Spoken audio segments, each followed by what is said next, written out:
We have a real problem in this country with the cost of pharmaceuticals.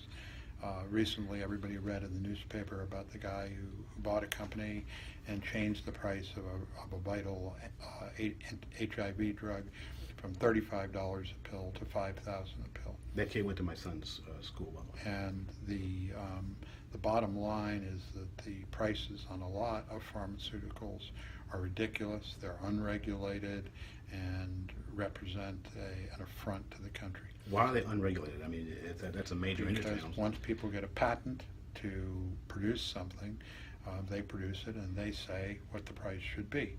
And Obama, as part of the Affordable Health Care Act, guaranteed that the government would not negotiate prices with the pharmaceutical industry. So what happens now is many drugs are in fact sold in the United States for very high prices, but are sold in other countries around the world at much lower prices, close to their cost of manufacture. And what we want in America is to have some competition. The problem is that people claim that they have to charge high prices to recover the costs of developing the drugs. Part of that is fantasy, part of that is greed, part of that is fiction, and part of it is real. But the way to deal with this problem is to go to a system of open licensing for pharmaceuticals. Open licensing. Which means that when Merck invents Prozac, they cannot simply be the only producer of Prozac. What they're required to do is to give a license to anybody who wants to produce Prozac and charge a set fee of, for instance, 10% of the sale price of the drug. That way different people can manufacture it and you get a controlled price, and hopefully for the manufacturer this causes more use of the drug and they get revenues that are equivalent or close to those that they would have from a closed licensing system, which is what we have now. So you have open license. Equity is the key here. I mean, it's closed licensing. Well, therefore, we have a system of patents which is designed for the good of the country.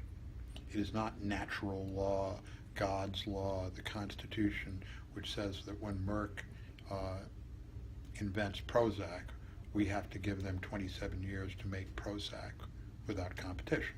We do that because we think that's good for innovation, directing funds towards creating new drugs, and it has been in the past. So we have a right as a country to adjust that system whenever we will as it serves the public needs.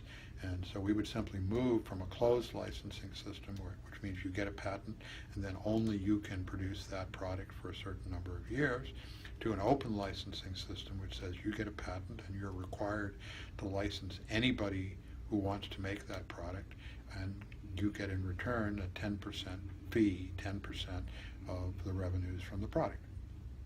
It's a relatively simple thing, and it would drastically reduce the costs on all the drugs that we use in America. How will that be enforced, by executive order or through a bill? No, Merck invents Prozac. They have to file a patent which explains what Prozac is, how it's manufactured, and what its effects are. After that, if Henry Hughes wants to manufacture Prozac, he goes to the FDA, gets a permit for his factory, and is required under the law to submit to Merck a record of the manufacturer of whatever he is producing and what he gets when he sells it. So if Henry Hughes goes out and sells $1 billion worth of Prozac, he owes Merck $100 million. It's a relatively simple system.